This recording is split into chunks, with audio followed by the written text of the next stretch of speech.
Okay, so the thing that I'm going to talk about really quickly here is um, capturing byproducts of stuff, publishing, and social media. Since I was thinking about this, so like here I have Warren with this like stupid thing recording me, like I'm an egomaniac. Um, which on the one hand, the fact that I do it, I'm super uncomfortable with because like it feels so narcissistic. But I think it's really important and valuable. So like, how many people have tried to do something where you've actively tried to cultivate like a social media following on some channel? So like on what? Anything like Let's use an example though. okay, for our basketball recruiting business, we've got a Twitter Mm-hmm. and an Instagram. And let's say like, how many followers on Instagram, roughly? Only a couple hundred. Okay. And Jeff, what's yours? Just like a Facebook page. And like how many followers on that? Like between the two bands is 5,000. Okay, so it's like okay. And you actually have been at it a while, and both those bands have actual discographies.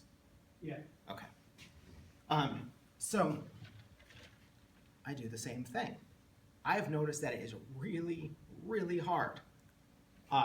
It requires this like a level of persistence, right? Like just to show up sort of day after day. Like you can't, it doesn't matter how genius one tweet is, which I have zero genius tweets, so that's a problem. But it doesn't matter like how great something is, that's not gonna suddenly get you a shitload of followers. Like you have to, it's like air or something. Like you just have to keep breathing to do the thing. And then on top of that, it's like exhausting to come up with stuff, right? Like if you were to sit there and like actively constantly be trying to come up with like tweets, that's like very exhausting. It can be kind of a game of like diminishing returns or something.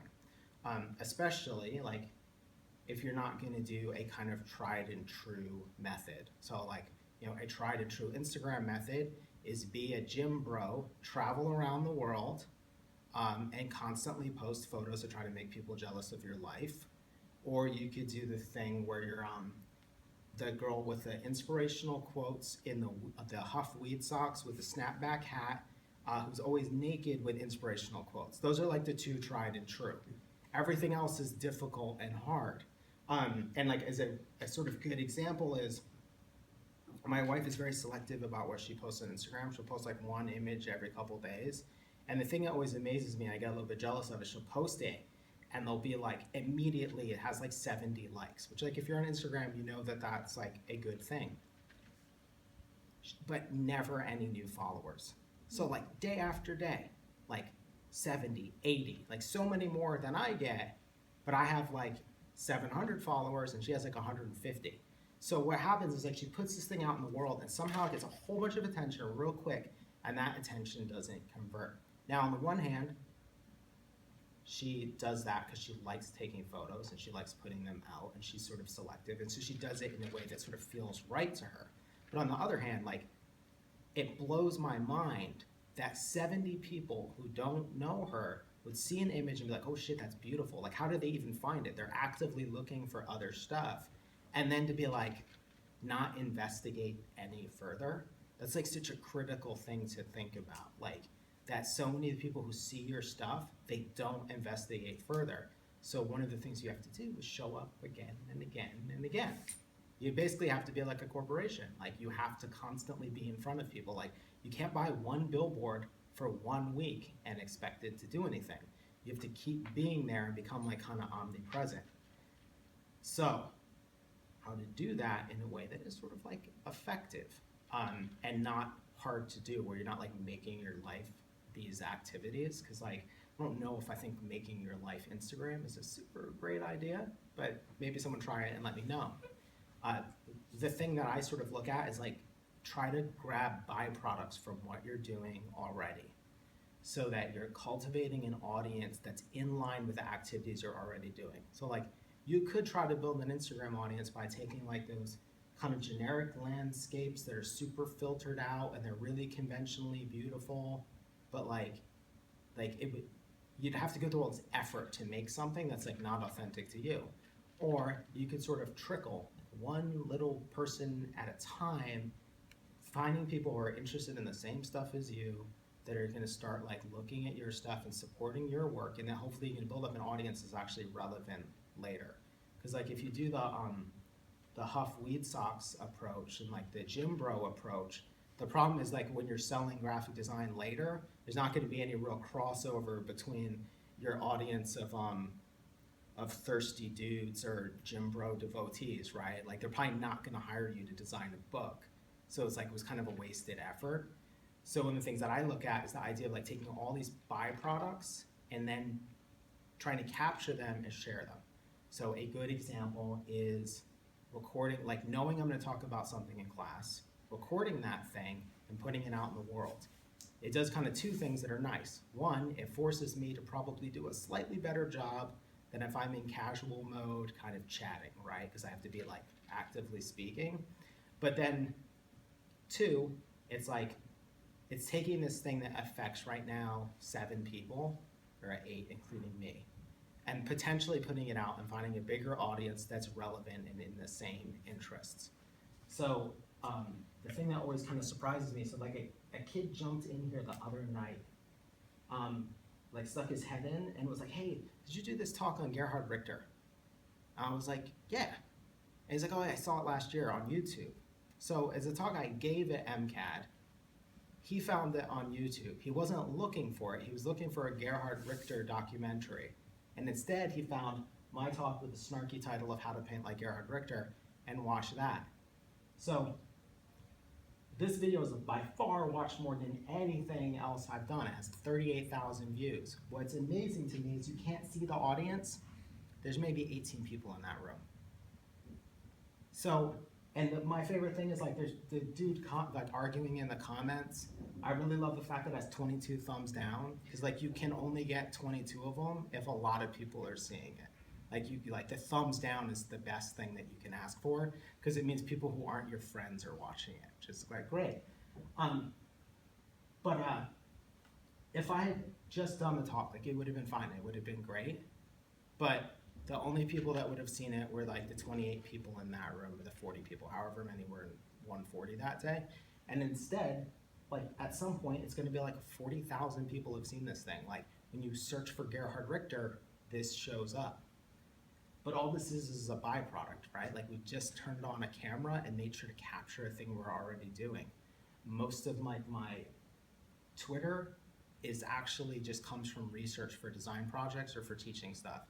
So it's like, oh, this is like, I'm like researching this thing for Adidas. I find this interesting artist. Cool, let's share that. So I'm like not trying to sit around and make shit all day for the internet that isn't going to be rewarded, but instead to take something like, I'm doing this already.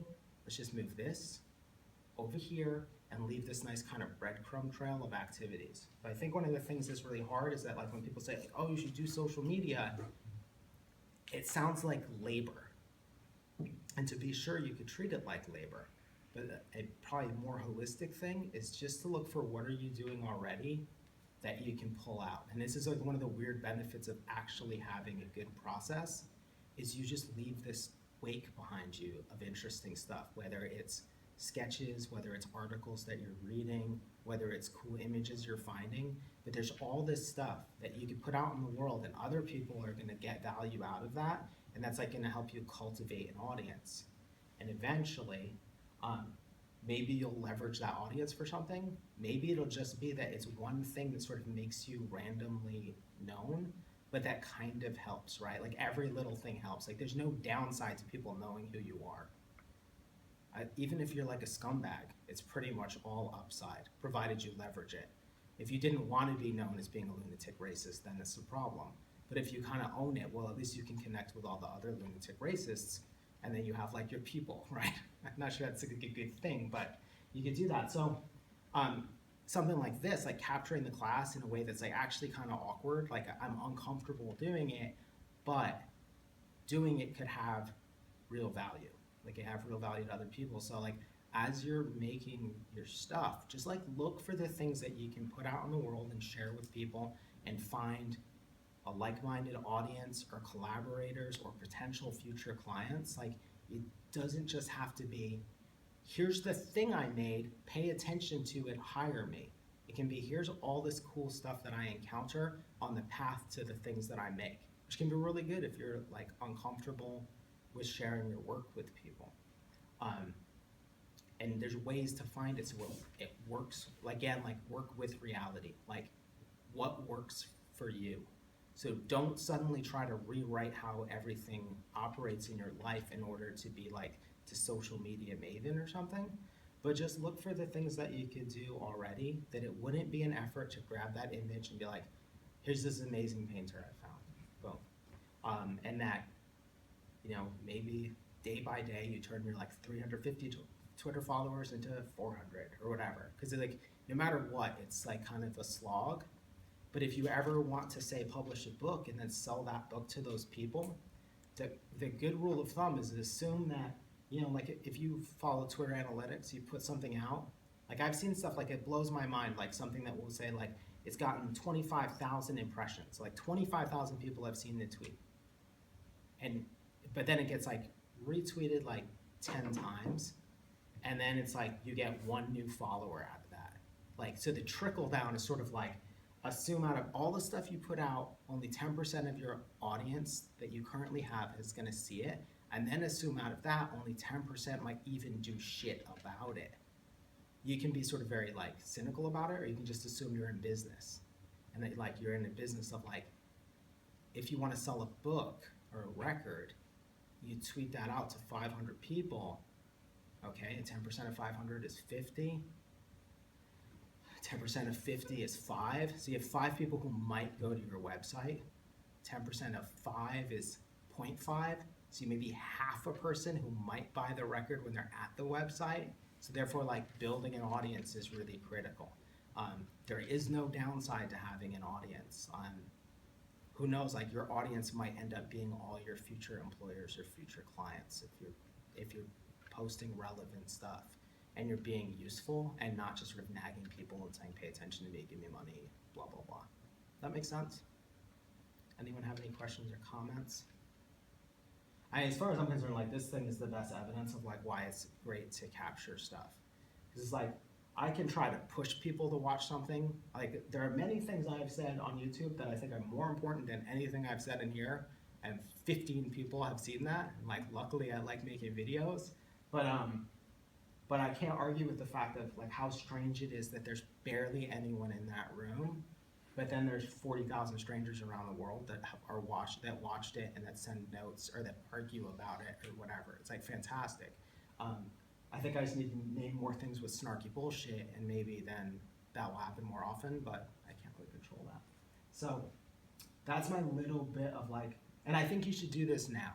That would be the other thing. You know, like that saying, the best time to look for a new job is when you don't need one, because it's all kind of casual and mellow and chill. Like same with an audience. Like the best time to build the audience is when you're not selling anything and you don't need any clients, so that when you are in that position, you've earned trust and you've like built a following to where you might be able to go, shit, I just lost my job. I'm looking for some freelance projects. And if you have an audience of whatever, not even that many people, 10,000, that might, you know, 3 of them might have an opportunity for you.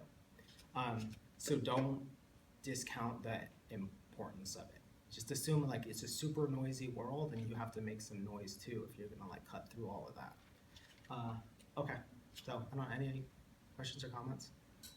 I strongly encourage you, if you use Twitter, like just every so like look at the analytics. Like if you have something that gets like retweeted by a popular account, just like look at what's happening with it, because it's kind of mind blowing where you think like, holy shit, that person has 30,000 followers, and then it's like even in their audience, only 10% of those people have seen it, and you're like, damn, you need to get retweeted by the people with like 1 million followers if you even want to get like 2 new ones. But like gradually you do, right? It's not this like completely defeatist, sad game, but I do think it's harder than you think it's gonna be. And a lot of people put a bunch of effort into it, nothing happens, and then they give up, when really the way to do it is to kind of just trickle.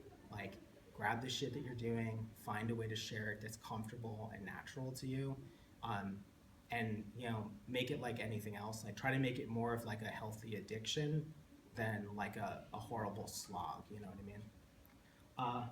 Okay, cool. Marin, thank you for recording that.